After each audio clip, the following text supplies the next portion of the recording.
کہ ہجرت کا سفر رسول اللہ صلی اللہ علیہ وسلم نے کن حالات میں شروع کیا۔ ذہن کو لے جائیے 1400 سال پہلے مکہ مکرمہ کا شہر ہے، رات کی تاریکی کا وقت ہے، رسول اللہ صلی اللہ علیہ وسلم ہجرت کے لیے تیار ہیں۔ نبی علیہ الصلوۃ والسلام نے حضرت علی رضی اللہ عنہ کو ارشاد فرمایا کہ علی میرے بستر پر سو جاؤ، باہر دشمن ہے جو ننگی تلواریں لیے میرے قتل کی امید لگائے بیٹھا ہے، یہ ان کافروں کی امانتیں میرے پاس ہیں، یہ امانتیں تم سب کو ادا کر کے دے کر واپس میرے پاس آ جانا، تمہیں کوئی نقصان نہیں ہوگا۔ عقل سے پوچھو تو عقل کہتی ہے کہ حضرت علی کا بچنا ممکن نہیں، لیکن نبی علیہ الصلوۃ والسلام یہ بتا رہے ہیں، اللہ کے دیے ہوئے علم سے اللہ کی بتائی ہوئی بات کو آگے رکھتے ہوئے بتاتے ہیں کہ دیکھو تمہیں کوئی تکلیف نہیں پہنچا سکے گا، اور حضرت علی رضی اللہ تعالیٰ عنہ اس بات کے اوپر یقین کر لیتے ہیں اور نبی علیہ الصلوۃ والسلام کی چادر اوڑھ کر لیٹ جاتے ہیں۔ حضرت علی رضی اللہ تعالیٰ عنہ کی اس وقت تقریباً 22-23 سال کی عمر تھی، شیر خدا ہیں،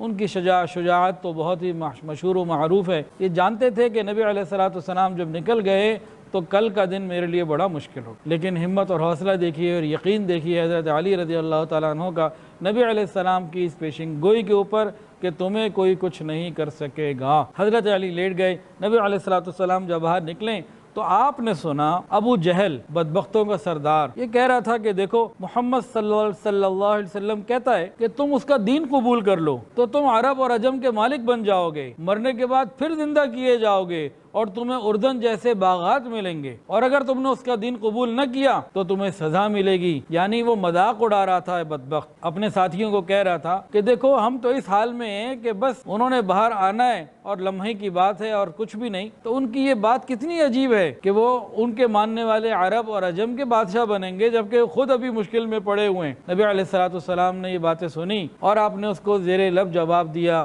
کہ ہاں میں ٹھیک کہتا ہوں، اور تیرا انجام بھی بہت برا ہوگا اور تیرے لیے بھی برا انجام ہے۔ پھر سورہ یاسین کی آیات تلاوت کرتے ہوئے رسول اللہ صلی اللہ علیہ وسلم وہاں سے چلے گئے، ایک مٹھی میں آپ نے کچھ مٹی کو لیا اور ایسے پھینک دیا اور آپ تشریف لے گئے۔ کافروں کی آنکھیں کھلی ہیں لیکن دل اندھے ہیں۔ نبی علیہ الصلوۃ والسلام جب تھوڑا دور تشریف لے گئے تو تھوڑی دیر کے بعد ایک آدمی آیا، اس نے دیکھا کہ محاصرہ کیے لوگ کھڑے ہیں، پوچھا بھئی کیوں کھڑے ہو؟ تو محمد کے لیے کھڑے ہیں۔ کیا کر رہے ہو؟ طبیعت ٹھیک ہے تمہاری؟ وہ تو میں نے دیکھا چلے گئے۔ کہنے نہیں وہ اندر ہیں۔ انہوں نے جھانک کے دیکھا تو بستر پہ کوئی تھا اور چادر نبی علیہ السلام کی تھی۔ انہوں نے کہا نہیں اندر ہے، کوئی نہیں نکلے۔ تو انہوں نے بہرحال اس بندے نے کہا کہ بھئی دیکھو تو صحیح تمہارے سر پر کیا ہے؟ تو سب نے دیکھا کہ سب کے سر پہ مٹی تھی۔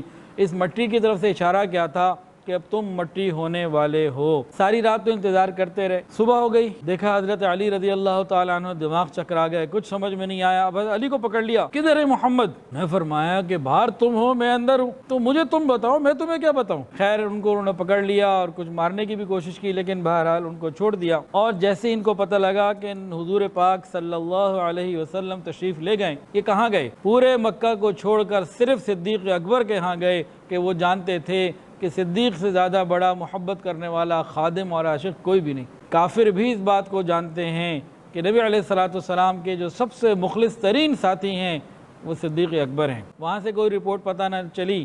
اس کے بعد کفار مکہ غیظ و غضب میں پاگلوں کی طرح ہر طرف دوڑنے لگے، گھومنے لگے، اور انہیں اعلان کر دیا کہ جو کسی ایک کو بھی لے کر آئے گا 100 اونٹ اس کو انعام ملے گا، زندہ لائے جیسے بھی لے کر آئے، ہر ایک کے لیے الگ الگ 100 اونٹ کا انعام۔ اتنا بڑا انعام جب رکھا گیا ابو جہل کی طرف سے، اب تو لوگ جس نے نہیں بھی جانا تھا نا اتنے بڑے انعام کے لالچ میں خوب دوڑے اور جگہ جگہ کوششیں کرتے رہے۔ نبی علیہ الصلوۃ والسلام رات کی تاریکی میں جب نکلے ہیں تو سیدھا صدیق اکبر رضی اللہ تعالیٰ عنہ کے پاس نکلے۔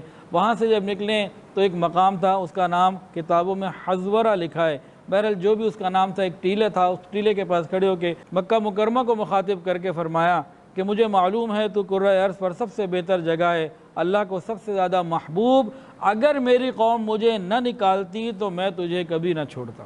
وطن سے محبت نبی علیہ الصلوۃ والسلام نے سکھائی ہے۔ پھر نبی علیہ الصلوۃ والسلام نے مکہ کو چھوڑا۔ اچھا مدینہ طیبہ ہے شمال کی طرف، نبی علیہ السلام نے شمال کا رخ اختیار نہیں کیا، جنوب کا یمن کا رخ اختیار کیا۔ اہل مکہ کو یقین تھا کہ جب سارے مسلمان مدینہ گئے ہیں تو یہ بھی مدینہ جائیں گے، تو حکمت کیا تھی کہ وہ مدینہ کے راستے پہ تلاش کرنے نکلے اور ہم تو کسی اور راستے پہ ہیں، ہم تک نہ پہنچ سکیں۔ اب صبح کے وقت جب یہ لوگ نکلے ہیں نبی علیہ الصلوۃ والسلام کو تلاش کرنے کے لیے، ان لوگوں نے کھوجیوں کو بھی لیا۔ اب کھوجیوں نے جب پاؤں کے نشانات تلاش کرنے شروع کیے نا، تو پاؤں کے نشانات تلاش کرتے کرتے وہ تو شمال کی طرف نکلے۔ اہل مکہ نے کہا تمہارا دماغ خراب ہو گیا ہے، وہ مدینہ گئے ہوں گے، تم ادھر کیا یمن کی طرف چلتے ہو؟ انہوں نے کہا نہیں، جو نشان کی بات ہے ہم تو نشان کے پیچھے چلنے والے ہیں، ہم نہیں جانتے کہ یمن کیا اور مدینہ کیا، ہم نشانوں کو جانتے ہیں اور نشان اور اپنے علم کے مطابق تمہیں صحیح پہنچائیں گے۔ اور یہ کھوجی نشانوں کے اوپر چلتے چلتے چلتے غار ثور کے دہانے تک پہنچ گئے۔